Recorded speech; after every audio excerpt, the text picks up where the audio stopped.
Hospitals can be a very terrifying and creepy place where evil may lurk around the dark and empty corridors.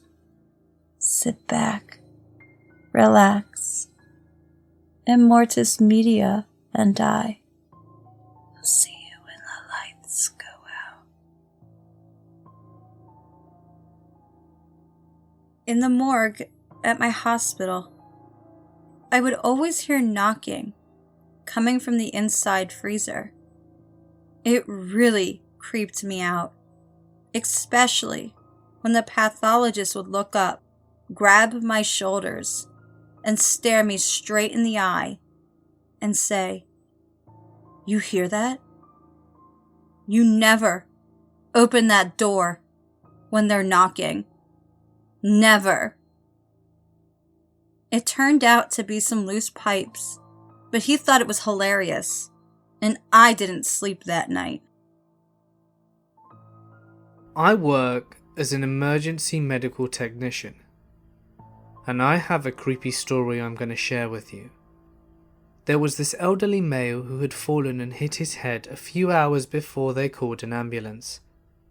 The guy was done for. All the signs of a traumatic brain injury. All of his responses to our questions to this point were nonsensical. We were about 4 minutes from the hospital when we tried talking to him again, and he seemed to come as clear as day and open his eyes and stare at us and say, "I'm dead." My partner tries to say, "Oh, don't say that," and he stares more intensely at us, reiterates and says, "No, I mean it, I'm dead." He died an hour later. I used to work as an STNA in a nursing home. I worked third shift throughout university. During the night, we turned half the lights off so it was darker for the evening and didn't get a lot of light in the residents' rooms. We had one resident who was younger, maybe in her 70s, and was mostly in for mental reasons. She had long, dark hair and was really thin. I was sitting at the nurse's station at the top of the hall and heard the call light go off. I stood up, looked down the hall, and on all fours, straight out of the ring, this resident was crawling up the hallway towards me. The other STNA had forgotten to put the bed rail up, and this resident was very good at climbing out of the bed. Needless to say, I needed some new breeches, and my heart was racing a mile a minute. I was pulling a guard shift near a hospital one night in northern Iraq. There hadn't been any action for the whole previous week, so the staff were all racked out. I was walking the halls and everything was supposed to be off or on standby. I walked past one room that they use for locals who are for victims of trauma. The lights were on, so I toggled the switch down to turn them off. I started walking down the hall again, and I saw the lights come back out of the corner of my eye. This is when I went into alert mode. I cleared the corner and looked into the room. There was nothing. I put the switch back in the down position again and went to call it up on the intercom. The radio was on the fritz, so I began walking back to the main desk to report it in person. The lights had turned on again. At this point I'm a little on edge. I can't radio in for help, and there is nobody on the side of the compound that would hear me yell, and the light switch position keeps changing when the lights go back on. Keep in mind that I am on a forward operating base in a combat zone. I don't know what I was expecting when I went to clear the corner and look into the room again, but I saw nothing but an empty room, a gurney, a heart monitor, and a crash cart. I couldn't tell you this day why I said what I did, but I was worried that if I didn't, the lights would keep switching back on. I said, "If you're scared of the dark, I'll leave the lights on for you." I finished my shift and left the lights on. I left a little note on the desk that one of the surgeons had asked me to always leave the lights on, just in case they had an emergency to come in. For the remainder of my shifts, that light had always remained on.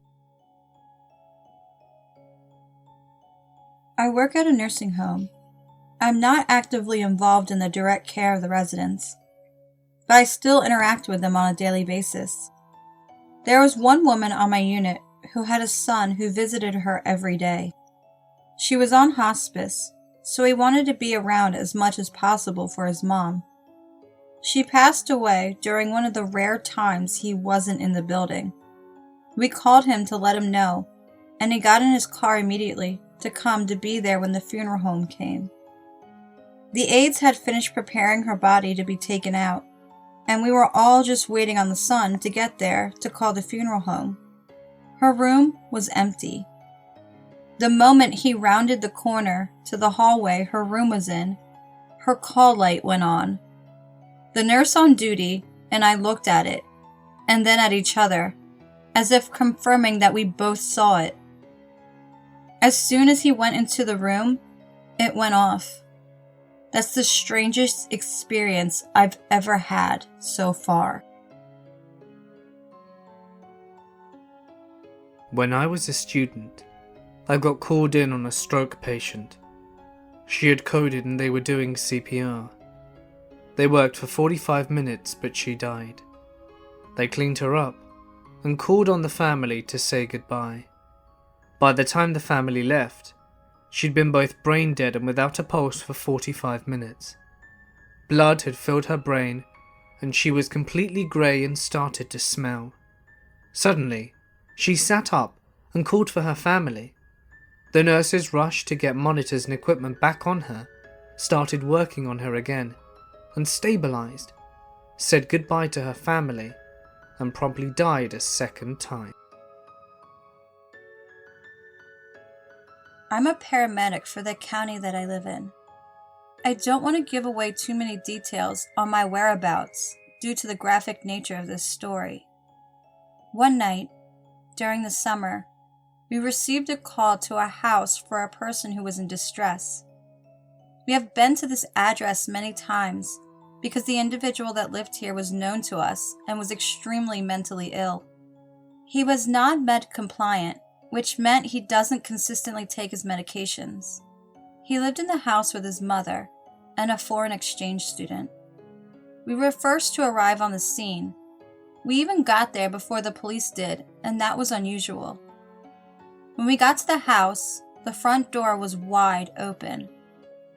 I told my partner that we should wait for the police to get there before entering the house. As we approached the house, we noticed that there was a lot of blood at the entrance of the home. I stated again to my partner, maybe we should wait for the police. Our protocol states that if we don't feel safe entering a residence, that we should wait for the police if they aren't already on the scene. My partner just looked at me and stated, I'm going in. You can stay out here or come with me. Either way, I don't give a shit. I knew, me being me, I wasn't going to allow my partner to go into this house alone with how much blood there was at the entrance of the home. As we entered the home, we saw the first body. It was the foreign exchange student.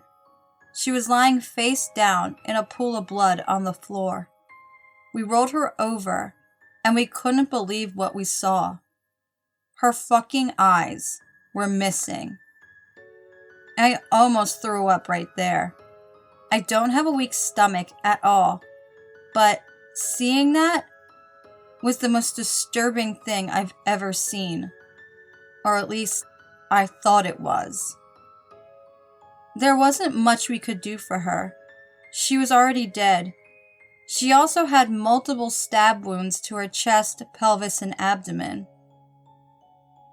All of a sudden, we heard noises coming from the other room. The noises were almost animalistic in sound. My partner and I looked at each other, not sure if we wanted to investigate or not. We finally decided to go ahead and follow the sounds because we weren't sure if anybody else was alive or if anybody else was hurt. To this day, I'm still haunted by what I saw. It was literally things you saw in movies. We started following the animal-like grunts, and as we rounded the corner that led us into the kitchen, we saw him standing there. He had his back to us, but there was blood everywhere in that kitchen. I started talking to him, asking if he was okay. He did not reply to me or my partner. He just stood there with his back to us, and his hands were up towards his mouth. My partner continued to talk to him, trying to distract him as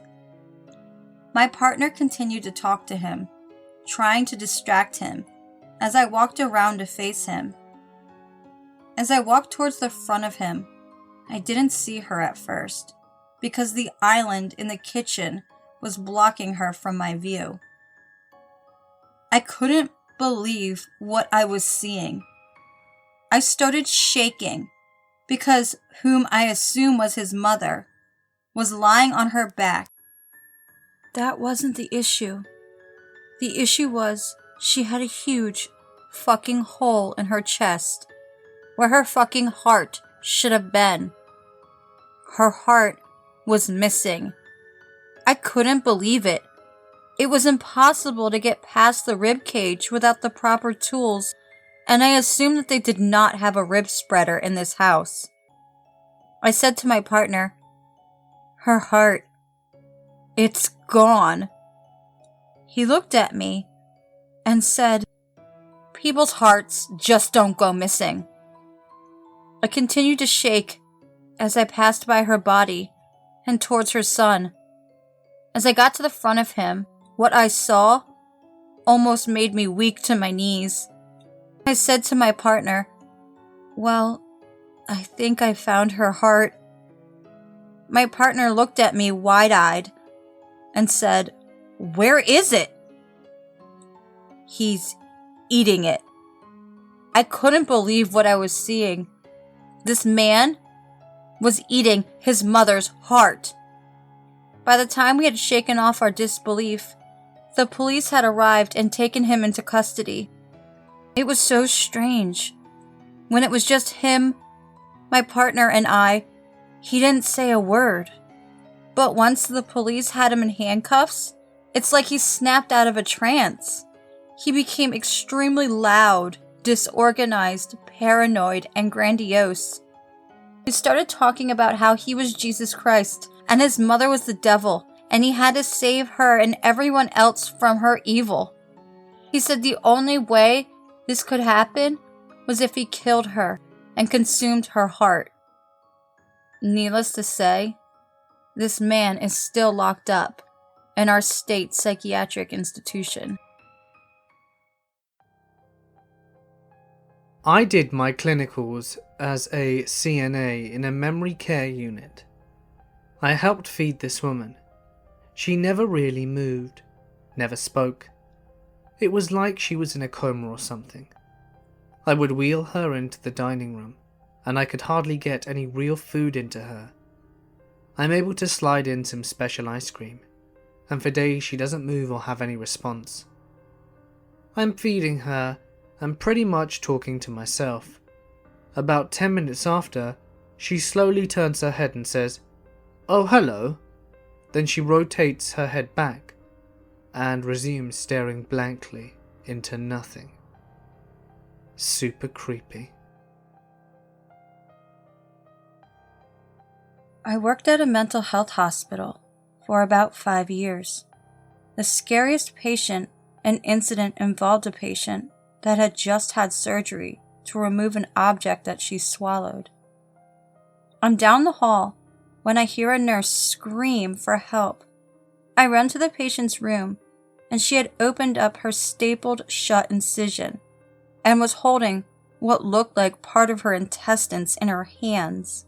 Blood was everywhere. She didn't seem to feel anything though, and just looked like we were interrupting her. I almost fainted from the sight. I quit that job shortly after. I used to work in a skilled nursing facility. I was usually assigned to the Alzheimer's ward. One night I'm in the linen room stocking my cart, and I heard someone shuffle up behind me. Then I felt a hand on my shoulder. I turned around, and there was no one else in the room. The door was still shut too. Another lady started to complain that there was a man coming into her room at night. Again, Alzheimer's, so I didn't think much of it. So to reassure her, I told her I'd check on her throughout the night. She complained of this man every night for 2 more weeks, when I asked her to describe him to me. He's really handsome and wears a black suit. Oh, he's right behind you now, honey. That freaked me the hell out. Of course there was no one behind me, and she died the next night in her sleep. Man, there are a lot of scary cases when you work in pediatric mental health, mostly because of the age. I recently had a kiddo come in who has a history of killing animals in the neighborhood, skinning and impaling cats, crushing glass shards into dog food and leaving it at the park. Some fucked up shit that is definitely indicative of some serious underlying issues. The scary thing is that the parents were basically okay with this behavior until the kid woke his parents up in the middle of the night by plunging a huge knife, more like a meat cleaver, into the mattress directly between them while they slept. He wasn't sleepwalking and seemed perfectly aware of what he was doing. When they asked him what he was doing and why he just did that, he told them he wanted to kill them, see if their insides are like the neighbor's cat that he just impaled on a spiked fence post a couple weeks prior. I am an ER nurse. I had an old lady come in by ambulance, near death. She was a DNR, so we weren't going to do much for her. She didn't have a family that we could find, and the hospital was full, so we had to keep her in the ER that night. Again, she was near death. When you've seen enough people die, there's no mistaking it, and she was almost there. Barely responsive, pale, cool breaths were irregular, and the heart rate was up and down too. We just turned the lights down and kept an eye on her monitor, basically waiting for her to die. About an hour later, she's standing at the door of her room. She'd gotten up, put on all her clothes, and we were all kind of like, what the hell? One of the nurses went to check in on her, and she said that she was hungry. Not knowing really what to make of things, we get her a chair and a bedside table, and we went to the cafeteria to get her a tray of food. The lady sat there, ate all her food, and spoke with the staff a little. After about an hour, she told her nurse that she was tired and wanted to lie back down. We helped her back into bed, and within 30 minutes she was dead. Not exactly paranormal, but in 22 years in busy-ass inner-city ERs, it's the weirdest thing I've ever seen. So this story didn't happen in a hospital, but I was working in the emergency room at the time as a registered nurse, so every neighbor would come to me with their medical issues. Please be respectful, because this is a very traumatic story for all. I was off work that day and was lying on the couch watching TV. All of a sudden, I heard the door open and my ex-husband scream, "Honey, you need to go to the neighbor's house now. She found her father on the ground, and he is cold and isn't moving." I knew immediately that wasn't a good sign, but ran as fast as I could down the street to her house. I told my ex-husband to come with me because I didn't know what the hell I was walking into. So he was running behind me. I get into the house and say, "Where is he?" My neighbor said, "He's downstairs in the laundry room." I ran downstairs because the laundry room was in the basement. Let me explain to you how the room was set up. When you walked through the door, the washer and dryer were in front of you. Then there was a wall separating the laundry room from the other 2 rooms. When I walked in, I saw her father lying face down diagonally, with his head going towards the corner of the washer, and there was blood everywhere. I told her that she needed to get the rest of the family upstairs, because they didn't need to see him like that. I quickly start running through my head. Okay, he had a stroke, or a heart attack, and he fell and hit his head. Head wounds cause a lot of blood. I couldn't really assess him well, with him lying face down, so I asked my ex to help me roll him over, because I couldn't do it by myself. As we rolled him over, I saw something under him, and thought it was a toy, because they had 2 little boys, and toys were everywhere. I said to my ex, "Move that toy gun out of the way." He looked at me with wide eyes and said, "Holy fuck, that's not a toy gun." When he said that, I immediately looked at his head and saw that he had a gunshot wound to his head. I looked at my ex and said, holy shit, he shot himself." During all of this, I'm checking for a pulse and breathing. I don't have a pulse or any breaths, but as I'm checking, his daughter comes downstairs. His daughter was in her 30s, and the kids didn't witness anything because I made sure that they were upstairs the whole time.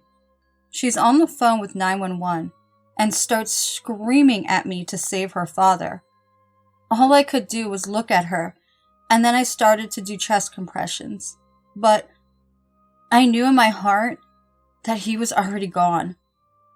The paramedics showed up a couple minutes after and took over for me. He was pronounced dead at the scene. The paramedics and police all knew me because I worked in the local ER, so I told them what happened. We weren't sure how long he was down for. When the kids, daughter, and wife left the house, he was alive. Apparently they had gone to the mall for 2 or 3 hours. Come to find out, he suffered from severe bipolar disorder and had suicidal ideations from time to time. Please, if you know someone who suffers from mental illness, please listen to them when they're suffering. You could save someone's life. I worked security for a hospital for about 4 years, half of that in a mental hospital, and I probably have enough stories to fill a book. These are some of my most memorable moments. On a high security unit for the NCR, not criminally responsible, people too mentally ill to be put in prison essentially. People doing a patrol. I'm trying to chat up this cute nurse when a patient comes over to the window and asks for a crayon. She gives it to him. Later, as I'm leaving, I'll figure I score some brownie points with the nurse by getting it back. So I go over to the patient, who is at this point standing around just looking at the wall because reasons, and I ask him for the crayon. He proceeds to reach behind himself into his pants and dig into his arsehole, and proudly presented to me his shit-covered fist, and this once blue, now brown crayon. I tell him he can give the crayon back himself, and the aforementioned nurse was not pleased. Another story. Sometimes the non-criminally responsive patients got privileges to go outside for 10 to 15 minutes without supervision. When they did come back, we would scan them with a metal detector and search them for things. One woman who was there for stealing babies, yeah, you heard that right, would walk around with literally dozens of tampons and maxi pads in her coat. Another guy would hoard butter packets. According to him, butter was the best lube. Another incident I remember is one of the friendly guys in long term would always stop to chat with me whenever he saw me, and he'd launch into complete nonsense like, "Man, this tree had the best microwave, when Popeye looked like Karl Marx in the circus with an acrobat, but that guy ain't shit with the president and kale." And he'd be saying this stuff in a smooth conversational tone, never skipped a beat, as if everything he was saying made sense. All I could do in response was offer a fist bump and tell him to have a good one. Another time I was having a conversation with a woman for 2 hours whilst waiting for a doctor about what the Bible says about the devil, trying to convince her he has no power over her because he was telling her to stab me with a pen. Thankfully, I was a good conversationalist apparently, because no stabbing ensued. We got into some deep philosophical shit about the nature of good and evil framed in mankind's freedom of will. This one actually happened to my supervisor. He walked into the chapel area to find a couple in the middle of doing it. The guy has this girl bent over the pulpit, or whatever the front speaking thing is called, just doing it doggy style. My supervisor stops and tries to tell them to stop, but the guy just stares him down, looking him right in the eye as he continues, finishes, and pushes the girl aside without breaking eye contact. He comes around from the pulpit, stark naked, and says, "Dumb boss, you can take me back." Needless to say, my supervisor felt extremely uncomfortable. My final story. We had a guy on a particular unit for the most mentally disabled people you can imagine. Whilst this guy was super nice to everyone, 2 things kept him out of living outside. 1. He loved to paint with his own feces, and he loved to share his art. So one week, Merrick is having some constipation. Now, one of the new nurses, unknowing of Merrick's artistic yearnings, decides to give him some laxatives. This makes Merrick's tummy upset, and he starts screaming at people, so they put him into the isolation room to cool off. We get a call a few hours later. Merrick has painted his room. Oh God, did he ever. We couldn't even see into the room because the window was covered in feces. We got a literal biohazard suit and charged in and wrestled with a shit-covered man for 30 minutes as the nurses stood by gagging and try and figure out how to navigate the logistics of cleaning everything. The room was completely bathed in shit.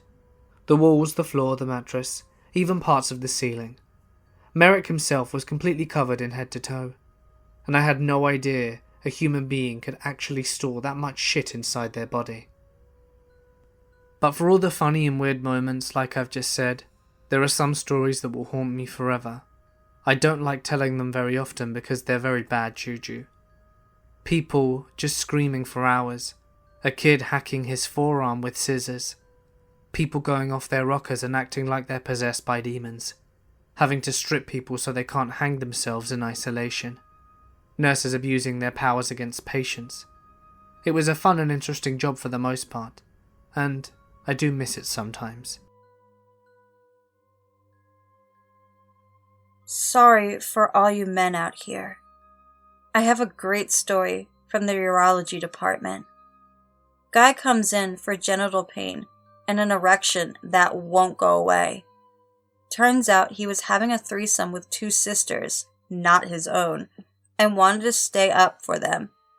Instead of getting Viagra, which would have required finding the meds, he just put epoxy glue down his urethra. Needless to say, the poor guy had to have his you-know-what amputated. My dad is a doctor in a mental hospital, so my dinner table conversation as a kid were these kind of stories. The 2 that immediately jump out to me are the following. A schizophrenic woman escapes off a locked ward. She is missing a few hours despite being obese. They find her eating a squirrel with her bare hands. Presumably the squirrel was roadkill when she found it. Because of her weight, she couldn't have caught a live one. Not great, but I always feel bad for the squirrel. Now the real nightmare one. My dad pulled a cockroach out of someone's tongue.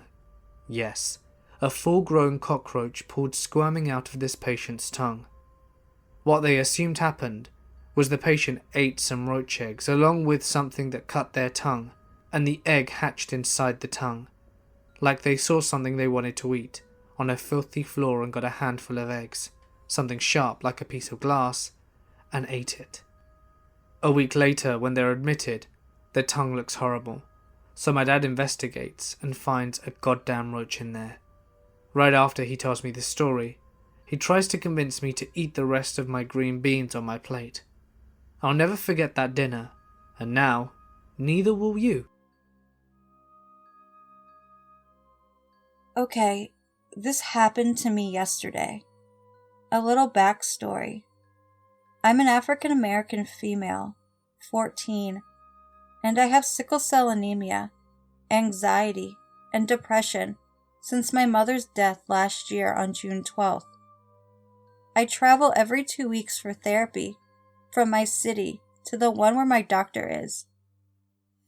So we just arrived by Medicab, a company for people without a car, and I really needed to use the restroom, so my grandmother took my book bag and went to check us in. Also, let me paint the picture of my outfit. This is important. I was wearing my mom's black Run DMC t-shirt, which was 2 sizes too big.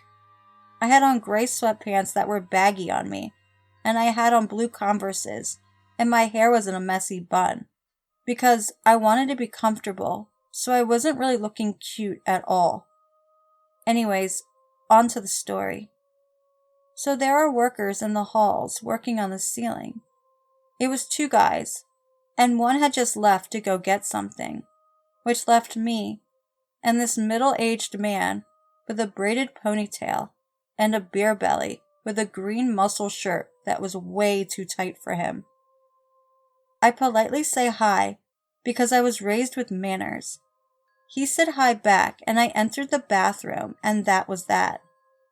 I did my business, washed my hands, and was about to join my grandma in the waiting room when the worker stops me, and we started talking. Our conversation went something like this. So, how old are you? 14? Really? You look so much younger. I'm 4 feet 9 inches, with a baby face, chubby cheeks, and an overbite, so I get that a lot, and I wasn't really surprised at all. I get that a lot. You're really pretty. Do you have a boyfriend? At this point, I'm getting really impatient, and I'm ready to go. And I'm always on the fence with strangers, so I have my guard up already. No, sir. I have a girlfriend. I think I should go now. I try to walk away, but he continues talking to me. Really? You don't look like a lesbian. I raised my eyebrow, confused on what a lesbian was supposed to look like. Yeah? So, you've never tried dating a boy? I bet they'd chase after you. I mean, you're beautiful, and you have a great ass and boobs. My alarm bells go off. Firstly, I haven't developed my boobs that much, and they aren't big at all. Secondly, I have on baggy sweatpants and a big t-shirt that covers my ass. Sir, I'm 14. Listen, I really need to go. I'm guessing he took notice of my cell phone and headphones because then he asked, That doesn't mean anything. Can I have your number? Your ma wouldn't even know we was on the phone since you have them earphones in. No, I'm not giving you my phone number. I've got to go. I tried to get past him, but he grabs my arms and says, If I want to play, little girl, I will play. Chills run down my spine, and I hope someone comes down the hall. Luckily, a nurse and his boss come down and saw him. He let me go, and I walk past him quickly, but not before he leaves one final creepy mark, putting his gross hands on my butt and squeezing it. I wanted to throw up. I told my grandma, and we're now looking into getting him fired. So creepy old worker dude at the hospital who grabbed my ass, let's never fucking meet again. I'm a nursing student who had my psychiatric/mental health clinic in a mental health crisis center. In all reality, it's not really that crazy. It's mostly Bacharachs for people who are severely depressed or people who are neglecting themselves due to mental illness. Mental health units have a lot of negative stigma associated with them for being crazies and whatnot. But really, they're just sick people trying to get better, just like any other hospital. Even the patients with schizophrenia or psychosis are usually there because their meds got out of whack, and they need to get rebalancing. That being said, the most crazy and heartbreaking case I dealt with was an 8-year-old child who grew up watching his stepdad abuse his mum, but couldn't do anything about it. So he would internalize his emotions, leading to self-harm and suicidal ideas that culminated in him stabbing himself through the arm with scissors at school when he was being bullied. Hearing about how he wished he could just end his life at such a young age was absolutely heartbreaking, and really put into perspective how minimal my problems were compared to this kid, who had gone through more in 8 years emotionally than I had in 20. I've worked as a nurse in a cancer center for many years. I'm not claiming this as paranormal, but it was creepy as hell. We had a patient who was rapidly dying of end-stage pancreatic cancer. He was too weak to get out of bed for many days. One night shift, we heard screaming coming from that room. We all rushed in. The patient was crouched in the corner, pointing at the window, yelling, "They are here! Stop them!" Nothing was there that we could see. We got the patient back into bed, but the terror persisted. The patient died that night, still terrified of something we could not see. A nurse stayed all night with him, and we never could work out how the hell he got out of bed. So this paranoid patient, who was relatively pleasant, told us that there was a bat in her room. This was in an inpatient facility, and patients don't typically go outside, and windows don't open easily. She was brushed off. One day during rounds, she repeats that things aren't going well, but there's a bat in her room. She caught it. Everyone was doubtful, but sure enough, she pulls down her bedsheets and there's a goddamn bat trapped underneath that flies out. Felt really bad that people wrote her off just because they thought she was crazy. I'm very careful with people who have seen or felt things that seem unlikely now. Thank you so much for listening. I also want to thank my dear friend Mortis Media for helping me out today with this video. Be sure to go to his channel and check out more creepy hospital stories. And you may hear a voice you recognize as well. Don't forget to subscribe to his channel while you're there. All the information regarding the video is below, and links to his channel and social media will be in the description box below and on the screen. Please don't forget to like, comment, and subscribe to my channel as well. I also have a merch store up if anybody is interested. The link will be below. And don't forget, I'll see you.